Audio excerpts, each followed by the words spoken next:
Pendant notre lune de miel, ma belle-mère a commis une trahison choquante en volant mon collier de diamants d'une valeur de 25 000 $. Lorsque nous sommes rentrés à la maison et que je lui ai posé la question, elle a explosé de colère. Elle m'a giflé violemment et m'a poussé contre le mur. À ma grande surprise, mon mari était à ses côtés. Le cœur brisé, j'ai quitté la maison en préparant ma vengeance. Il ne se doutait pas que j'avais une grande surprise qui allait tout changer. Je m'appelle Lisa et je suis une développeuse de logiciels de 30 ans vivant à San Francisco. Lorsque je repense à ma vie, je me souviens encore de l'excitation qui régnait le jour de mon mariage, de l'espoir que je ressentais pour l'avenir et de la façon dont mon cœur se gonflait d'amour pour James.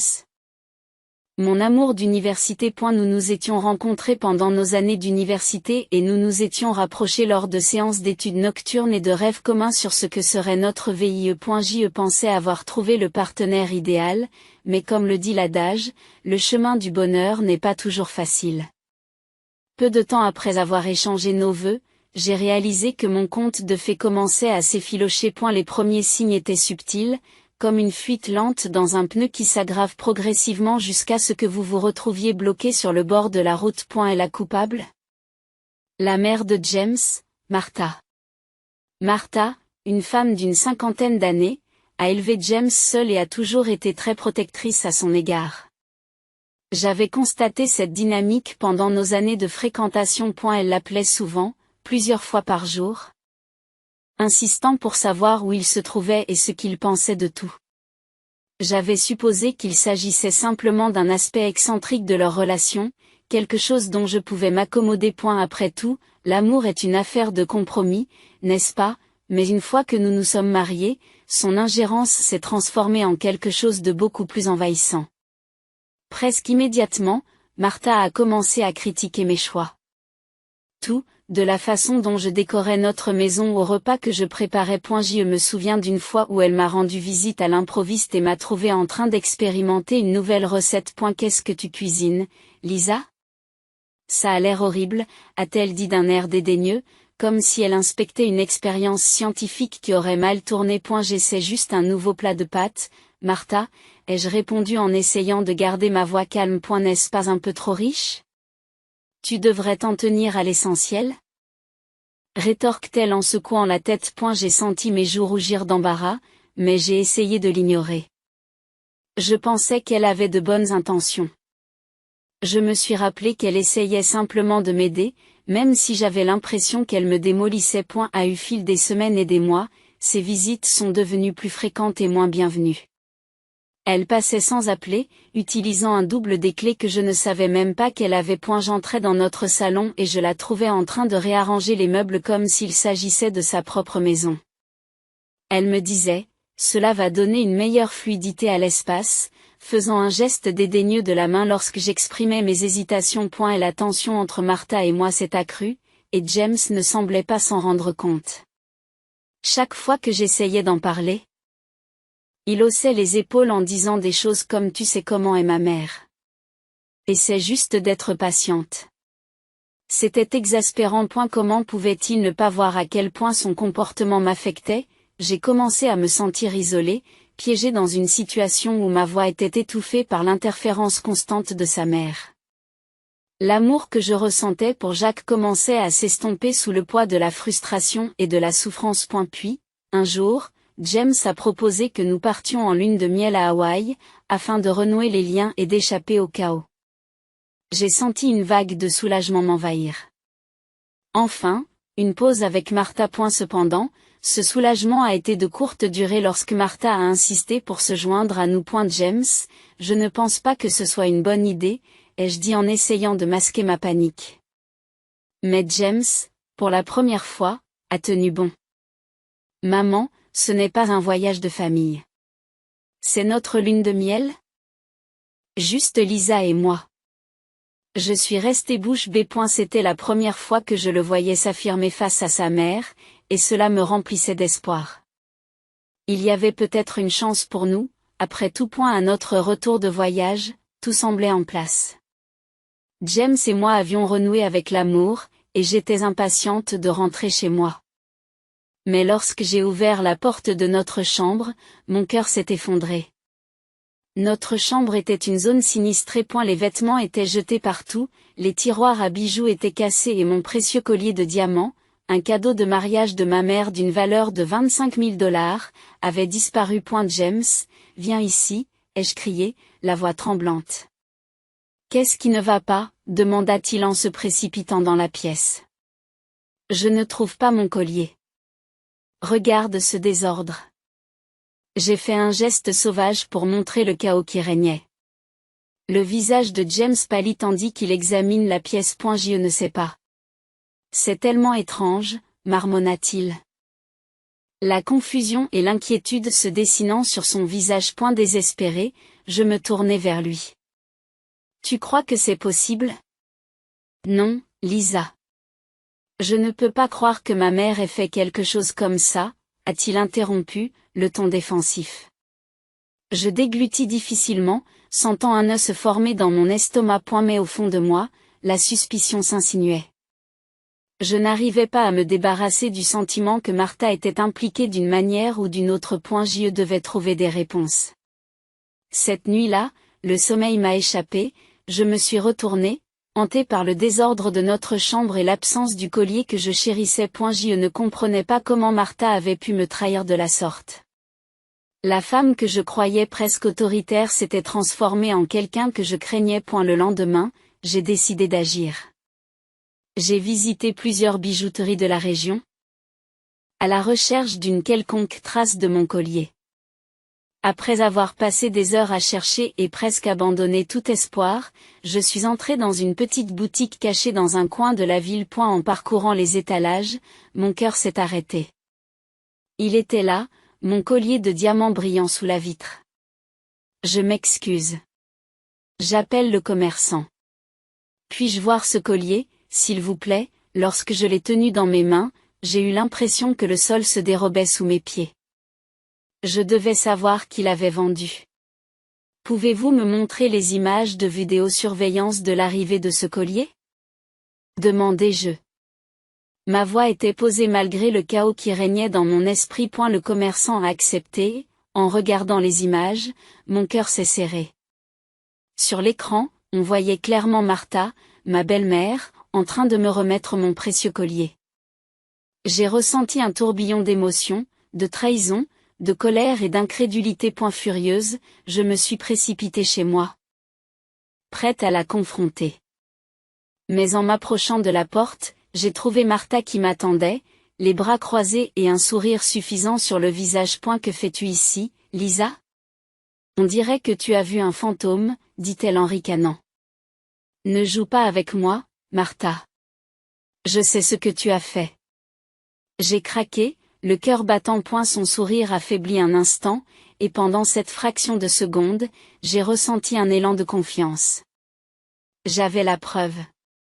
Mais la suite allait tout changer. J'étais sur le point d'affronter la femme qui avait fait des ravages dans ma vie.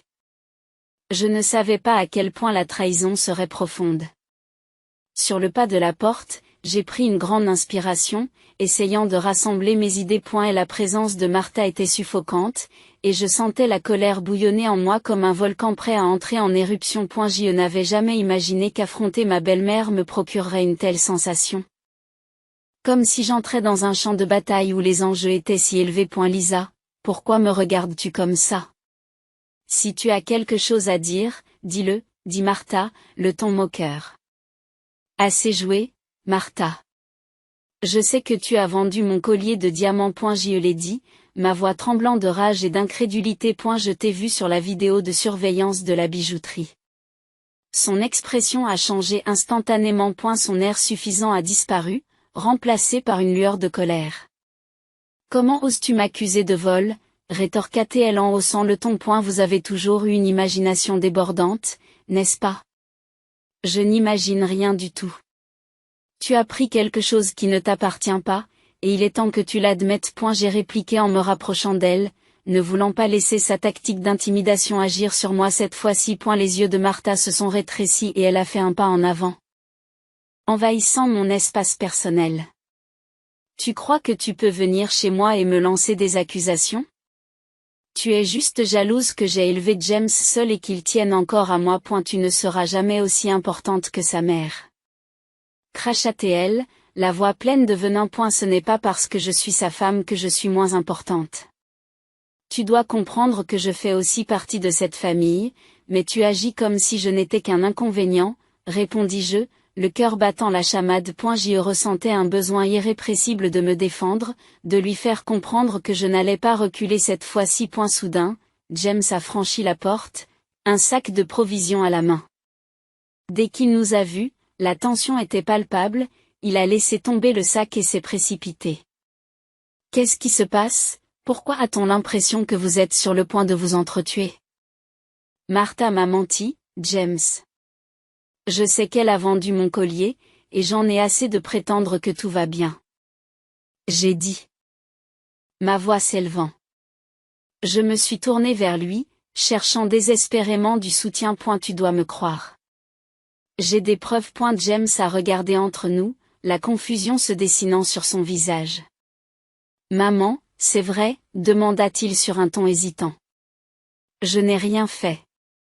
Lisa essaie juste de semer la zizanie parce qu'elle ne supporte pas que je sois encore dans ta vie. Martha s'interposa, levant les mains sur la défensive. Le regard de Jacques passe de sa mère à moi, et je peux lire le trouble dans ses yeux.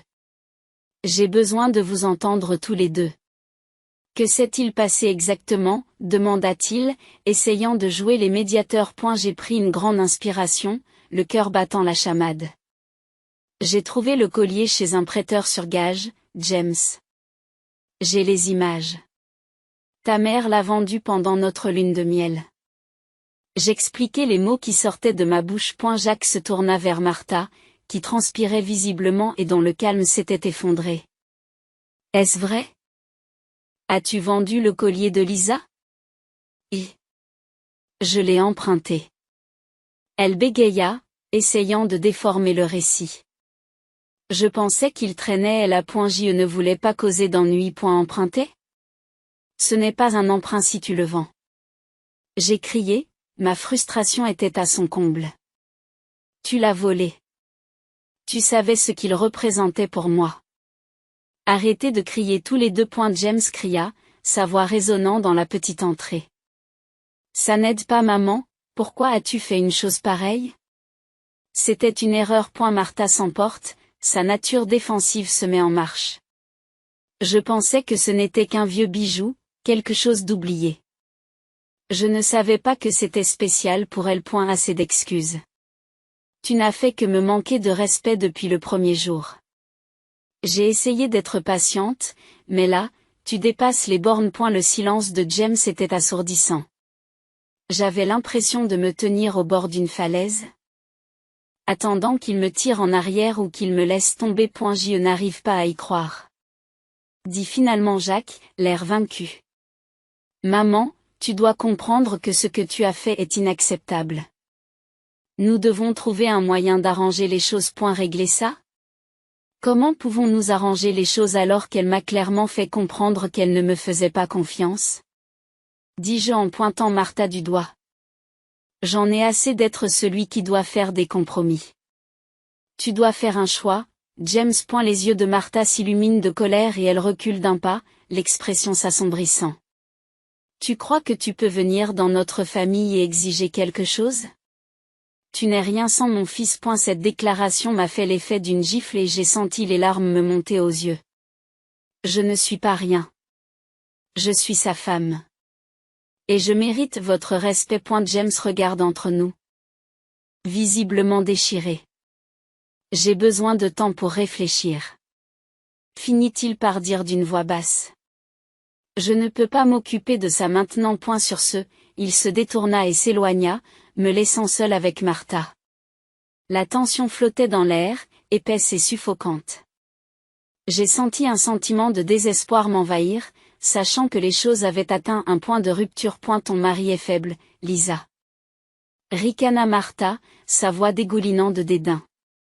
Tu ne gagneras jamais ce combat. Je serai toujours sa mère. À ce moment-là, j'ai su que je ne pouvais plus rester dans cet environnement toxique. J'avais l'impression d'être une marionnette avec des ficelles, et il était temps de les couper. J'avais besoin de récupérer ma vie, mon identité et ma dignité. Sur cette pensée, j'ai tourné les talons et je suis parti. Déterminé à trouver un moyen de demander justice pour la trahison dont j'avais été victime. Quitter James et Martha dans ce moment d'émotion a été l'une des choses les plus difficiles que j'ai jamais faites. J'avais l'impression de m'éloigner de mon mariage, mais je savais que cela ne ferait qu'aggraver mon chagrin. Alors que je retournais chez ma mère, mon cœur battait la chamade, mêlant peur et détermination. Je ne pouvais pas laisser la trahison de Martha impunie. Lorsque je suis arrivée, ma mère était dans la cuisine, fredonnant en préparant le dîner. L'odeur de ces fameuses lasagnes embaumait l'air. Pendant un bref instant, je me suis sentie réconfortée. Mais le poids de mes problèmes m'est revenu en pleine figure lorsque j'ai raconté les événements de la journée. Oh, ma chérie, je suis vraiment désolée que tu traverses cette épreuve, dit ma mère, les yeux remplis d'inquiétude. Tu mérites tellement mieux. Je dois faire quelque chose. Maman. Je ne peux pas la laisser s'en tirer comme ça, ai-je répondu d'une voix ferme. Je vais la dénoncer à la police. Le visage de ma mère reflétait ma propre détermination. Si c'est ce que tu penses être le mieux, je te soutiens. Nous rassemblerons toutes les preuves dont tu auras besoin. Ce soir-là, nous avons visionné les images de la bijouterie et dressé une liste de tout ce qui s'était passé. J'ai consigné mes conversations avec James, en soulignant à quel point il avait été dédaigneux à l'égard du comportement de Martha. Je me suis sentie plus forte, comme si je reprenais le contrôle de ma vie. Le lendemain, j'ai contacté la police locale et pris rendez-vous pour déclarer le vol. En me préparant pour mon rendez-vous, j'ai ressenti un tourbillon d'émotions, de la nervosité, de la colère, mais aussi un sentiment de détermination. Je n'étais plus la femme tranquille que l'on bousculait. J'étais prête à me défendre. Lorsque je suis arrivée au commissariat, j'ai été accueillie par un officier qui m'a emmenée dans une petite pièce pour discuter de mon cas. Je lui ai montré les images de Martha en train de vendre le collier et je lui ai expliqué la situation. Le policier m'a écouté attentivement, hochant la tête au fur et à mesure que je parlais. Il s'agit d'une affaire sérieuse, Madame Miller. Le vol n'est pas quelque chose que nous prenons à la légère. Nous devrons mener une enquête plus approfondie, mais je vous assure que nous ferons tout ce qui est en notre pouvoir pour vous aider, a-t-il déclaré d'un ton rassurant. Le soulagement m'envahit lorsque je quitte le commissariat. J'avais fait le premier pas vers la justice et j'avais l'impression qu'on m'avait enlevé un poids des épaules. J'étais déterminée à aller jusqu'au bout, même si c'était difficile. Au cours des jours suivants, la police a travaillé avec diligence sur mon dossier, recueillant des preuves et contactant les prêteurs sur gage de la région. Ils ont pu confirmer la vente de mon collier et ont également découvert d'autres détails qui ont mis en évidence le comportement douteux de Martha. Un après-midi, alors que j'étais assise à la table de la cuisine de ma mère, mon téléphone a sonné. C'était l'officier à qui j'avais parlé plus tôt. Madame Miller, nous avons rassemblé suffisamment de preuves pour procéder à une arrestation. Voulez-vous être présente lorsque nous mettrons votre belle-mère en garde à vue? A-t-il demandé. J'ai hésité un instant, la gravité de la situation me frappant. Puis je me suis rappelé combien Martha m'avait blessée, combien elle avait envahi ma vie et manqué de respect à mon mariage. Oui, je veux être là, ai-je répondu, la voix ferme. Le lendemain, je me suis rendue à l'endroit où ils avaient prévu d'arrêter Martha. Mon cœur s'est emballé pendant que j'attendais, l'anxiété bouillonnant sous la surface. Je n'arrivais pas à croire qu'on en était arrivé là. Ma belle-mère, la femme qui était censée me soutenir, était sur le point de subir les conséquences de ses actes. Lorsque la police est arrivée, elle a abordé Martha alors qu'elle sortait de chez elle. Elle a perdu son arrogance habituelle. Je l'ai observée de loin, le cœur battant dans ma poitrine. Martha Hélène, vous êtes en état d'arrestation pour vol, a annoncé l'officier. Et j'ai senti un élan de triomphe me parcourir. C'était la justice. Alors qu'il la menottait et l'emmenait, je suis restée là, à regarder son monde s'écrouler. J'ai réalisé que j'étais enfin libérée des chaînes qui m'avaient liée. Et à ce moment-là, je me suis sentie renforcée. Je n'étais plus la victime.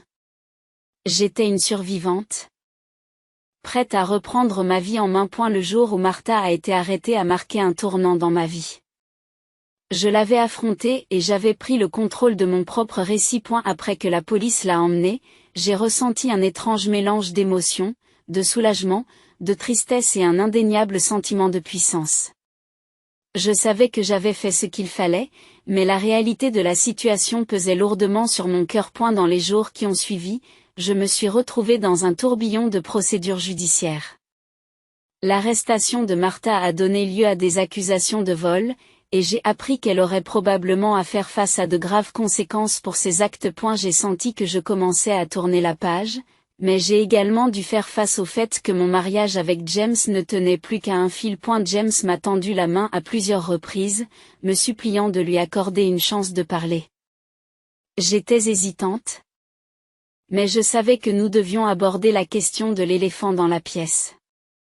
Un soir, nous nous sommes retrouvés dans un café à mi-chemin entre nos deux maisons. En entrant, j'ai ressenti un mélange d'espoir et de crainte. Pouvions-nous sauver notre relation ou les dégâts étaient-ils trop importants? Lisa, je suis si heureux que tu aies accepté de nous rencontrer, dit James, la voix tremblante, en s'asseyant en face de moi. Je me suis fait un sang d'encre pour toi. Moi aussi, je m'inquiète pour toi, James, répondis-je en gardant un ton neutre. Mais nous devons parler de tout ce qui s'est passé. Tu dois comprendre à quel point les actions de ta mère ont été blessantes et à quel point ton soutien, ou ton manque de soutien, m'a affecté. Il a acquiescé, baissant les yeux sur son café. Je sais. Je n'arrive pas à croire qu'elle ait pu faire une chose pareille. J'aurais dû te défendre plus tôt. Je suis désolé. Les excuses ne suffisent pas, James. Ta mère a causé un tort irréparable, dis-je. Ma voix s'éleva légèrement. Je n'ai plus confiance en vous deux. Vous devez décider de quel côté vous êtes. Je suis de ton côté, Lisa. Je t'aime, s'est-il exclamé, le désespoir s'insinuant dans sa voix. Alors tu dois le prouver. Je ne peux pas rester dans un mariage où je me sens comme une citoyenne de seconde zone, répondis-je en essayant de maîtriser mes émotions. Tu dois choisir entre elle et moi. Nous avons parlé pendant des heures, mais il était clair que le fossé entre nous était trop profond.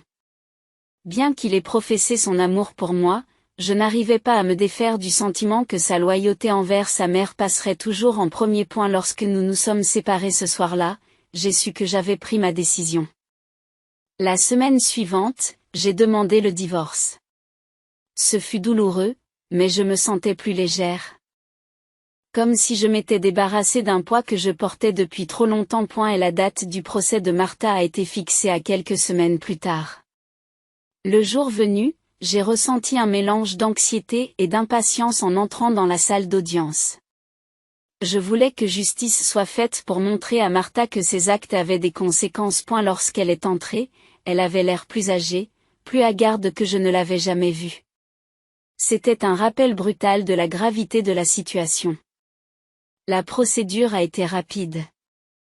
Les preuves étaient claires et le juge n'a pas tardé à rendre son verdict. Martha a été condamnée à des travaux d'intérêt général et à rembourser le collier, ainsi qu'à payer des amendes supplémentaires d'un montant total de $25 000. Au moment du coup de marteau, j'ai ressenti un élan de vengeance. C'était la justice, et j'avais enfin repris ma vie en main. Le divorce ayant été prononcé peu après et le sort de Martha scellé, j'ai commencé à profiter de ma nouvelle liberté. Je me suis concentrée sur ma carrière, en consacrant mon énergie à des projets qui m'inspiraient. Je me suis adonnée à de nouveaux passe-temps, j'ai exploré la ville et j'ai passé du temps avec ma mère, qui avait été mon roc tout au long de cette période tumultueuse. Dans les mois qui ont suivi, j'ai appris à chérir mon indépendance. J'ai découvert ma force et ma solitude, et j'ai commencé à reconstruire ma vie selon mes propres termes.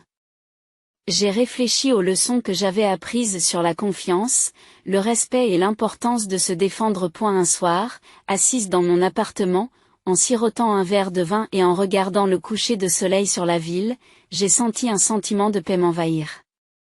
Je n'étais plus liée par la toxicité de mon passé. J'avais tourné la page et j'étais prête à entamer un nouveau chapitre plein d'espoir et de possibilités. J'avais affronté la trahison et lutté pour la justice. Et maintenant j'étais enfin libre.